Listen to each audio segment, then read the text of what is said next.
বয়ারমারি ২ পঞ্চায়েত এলাকায় প্রধানের বিরুদ্ধে দুর্নীতির অভিযোগ তুলে বিক্ষোভে সামিল হলেন গ্রামবাসীরা।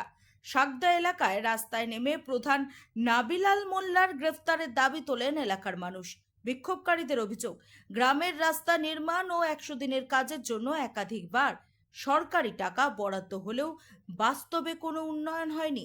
অভিযোগ, রাস্তা তৈরির কাজ না করেই সরকারি প্রকল্পের বোর্ড লাগিয়ে ছবি তুলে তা আবার খুলে নিয়ে যাওয়া হতো। বছরের পর বছর ধরে একইভাবে টাকা বরাদ্দ হলেও এলাকার কাঁচা ও ইটের রাস্তার অবস্থার কোনো পরিবর্তন হয়নি বলেও দাবি গ্রামবাসীদের।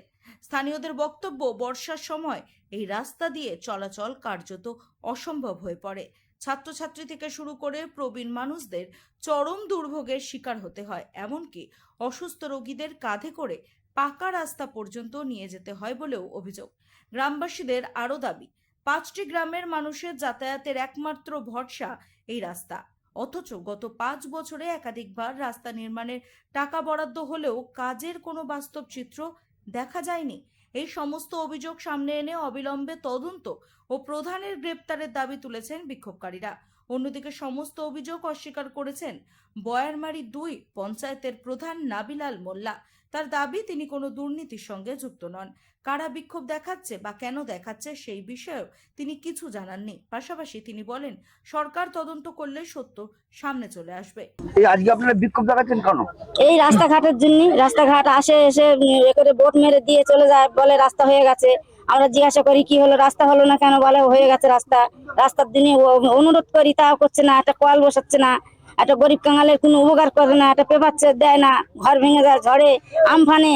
কত কি হয়ে গেল, আমাদের গরিব এলাকায় কোনো কিচ্ছু দিচ্ছে না। কত অভিযোগ আমরা জানাচ্ছি, আমাদের বলে হয়ে গেছে, সব দিয়ে গেছি, এরকম বলে। আর রাস্তাঘাট আমরা অনুরোধ করি, বাচ্চারা স্কুলে জাতি পাচ্ছে না, মানুষ জাতি পাচ্ছে না, অন্য জায়গার ইট তুলে এই রাস্তায় ইট দিয়ে গেছে, বলে কি এই রাস্তা হয়ে গেছে। আমরা কত অনুরোধ করি, আমরা মা বোনেরা কত বলি, আমরা বেটা ছেলেরা বলে, আমাদের গ্রামে কত ইয়ে করে। বলছি যে তাই জন্য কি আপনারা এই প্রধানের গ্রেপ্তার চাইছেন? হ্যাঁ, আমরা প্রধানের গ্রেপ্তার চাই, আমরা প্রধানের আমরা শাস্তি চাই। আপনার নাম? আমার নাম তাসলিমা বিবি। এই যে বয়ারমারি ২ নম্বর গ্রাম পঞ্চায়েতের ৩টে প্রধান, এর আগে ২জন, জয়দ্রত, নন্দ মন্ডল আর এই নাবিলাল, এই ৩জনার ১০০ দিনের কাজে পুকুর চুরি। একটা স্কিম ১০ লাখ টাকায় ১ লাখ টাকার কাজ করে শেষ, ৯ লাখ শেষ। এরা যেখানে যেখানে ১০০ দিনের কাজ করেছে পুকুর চুরি, ১ লাখ টাকার কাজ করে ১০ লাখ টাকার স্কিম শেষ। আপনি বাসন্তী হাইওয়ে থেকে কুমিরমারি খাল পর্যন্ত একটা স্কিম আছে ১৭ কোটি টাকা সম্ভবত। এই ১৭ কোটি টাকার মনে হয় ৯ লাখ টাকার কাজ হয়নি, সব শেষ। এরা সব পুরো অঞ্চলটাকে শেষ করে দিয়েছে এরা এই ১০০ দিনের কাজে। আমি বলছি এই এই এই অঞ্চলের মধ্যে আমাদের এখানে জিয়ারুল বলে একটা পঞ্চায়েতের মেম্বার আছে, তার বাপের নাম হচ্ছে দিন মোহাম্মদ গাজী। তার তো জমি জায়গা কিচ্ছু নেই, তার ২তলা বাড়ি। কোথেকে হয়েছে? তার ১ বিঘে জায়গা, ২ বিঘে জায়গা, ৪ বিঘে জায়গা, কিভাবে হলো? থেকে আমরা চাই, এর হিসেব চাই। এরা জনগণের টাকা আত্মসাৎ করে এটা করেছে, এর হিসেব আমরা চাই। আমরা এখানে সুস্থভাবে জীবনযাপন করছি, আমরা ক্ষমতায় আসার পরেও একটা অশান্তি আমরা এখানে করতে দেইনি। ওরা যা করেছে ২০২১ সালে ৫৪ জন হয়েছিল খুন, কিন্তু আমরা এখনো পর্যন্ত একটা খুন এখনো হয়নি। আমরা কিন্তু শান্তিপূর্ণ পরিবেশে এখানে বাস করছি। এবং আমরা একটা চাই, যারা কারাপশন করেছে, যারা মানুষের ঘর ভেঙেছে, যারা মানুষের কাছে টাকা লেছে, তাদেরকে যারা লুট করেছে, তাদেরকে আমরা কিন্তু ছাড়বো না, তাদেরকে আমরা ছাড়বো না। আমাদের নরেন্দ্র মোদী বলে গেছে, তৃণমূলের গুন্ডাদের হিসাব হবে, সবকা সাথ সবকা বিকাশ হবে। আর তৃণমূলের ওই চোর গুন্ডাদের হিসেব হবে। আগের যারা সরকার ছিল তাদের কোনো গুন্ডা এই দেশে থাকবে না। আর আমরা যারা ভারতীয় জনতা পার্টি ক্ষমতায় এসেছি, আমাদের মধ্যেও কোনো গুন্ডা হবে না। এইটা আমরা জনগণের কাছে বলতে চাচ্ছি। আর এদের হিসেব চাচ্ছি, আমরা পঞ্চায়েতের হিসেব চাচ্ছি, এদের শাস্তি আমরা চাই, এদের আমরা গ্রেফতার চাই। আর এদের যারা গুন্ডা পান্ডা যারা আছে তাদেরও আমরা হিসেব চাই।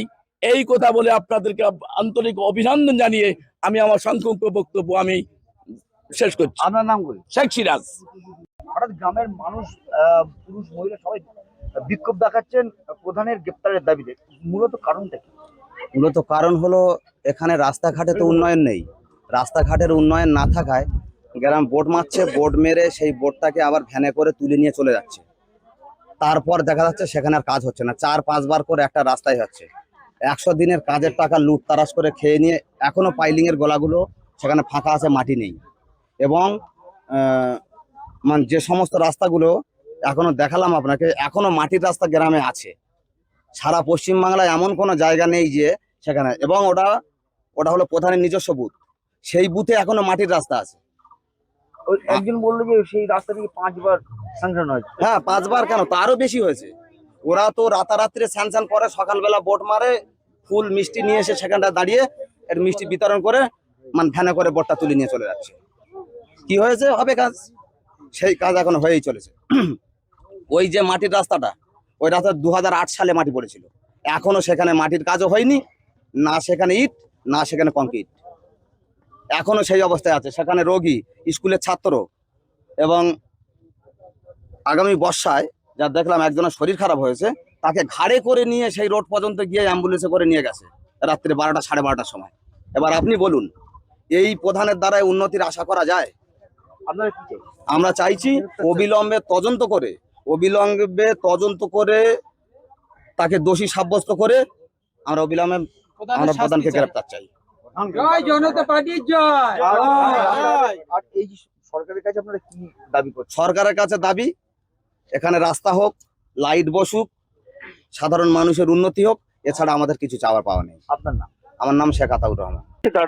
তারা আপনার গ্রেপ্তারের দাবি করছেন, এই নিয়ে আপনি কি বলবেন? এটা পঞ্চায়েতে আসুন, আমি পঞ্চায়েতে বসছি তো, পঞ্চায়েতে আসুন, পঞ্চায়েতে দেখুন, পঞ্চায়েতে আরো তো সব আধিকারিক আছে, অঞ্চলে সাধারণ মানুষ আছে, কিছু মানুষ বললো, কে কি বললো, আর তাই আপনি আসুন পঞ্চায়েতে, আমার আধিকারিক আছে, সেক্রেটারি আছে, নির্মাণ সহায়ক আছে, তারা বলবে, মেম্বাররা সব আছে, সাধারণ মানুষ আছে। কেউ যদি বলে, কোনো ব্যক্তি বিশেষ যদি বলে যে হিংসা করে যে এইটা করতে হবে, তাহলে সেটাই হবে। সেটাই বলছি, আসুন পঞ্চায়েতে আপনি। এদের বক্তব্য যেটা, তাহলে কি এটা কি পুরো মিথ্যা? এটা সম্পূর্ণ মিথ্যা, সম্পূর্ণ মিথ্যা। আমার এরকম এলিগেশন নেই। আমি যেভাবে পঞ্চায়েতের সুস্থ চালিয়েছি, স্বচ্ছভাবে চালিয়েছি, আমি জানি না আর কোন অঞ্চল স্বচ্ছ চলেছে, সেটা পঞ্চায়েতে আপনি বুঝতে পারবেন। এবং সাধারণ মানুষ 18টা বুথ, এই 18টা বুথের মানুষের কাছে আপনি যদি জানতে চান, তারা বলবে। আবার হিসেব নিকেশ আছে আমার স্টাফের কাছে, পঞ্চায়েতে নির্মাণ সহায়ক, সেক্রেটারি আর সব আছে, হিসেব নিকেশ আছে। কোন রাস্তা করেছে সে রাস্তায় ইনকোয়ারি করবেন, তারপর তো আমার নামে থানায় কোনো এডুকেশন আছে কিনা, কমপ্লেন আছে কিনা সেটাও দেখবেন। ব্যুরো রিপোর্ট, রাত দিন নিউজ নেটওয়ার্ক।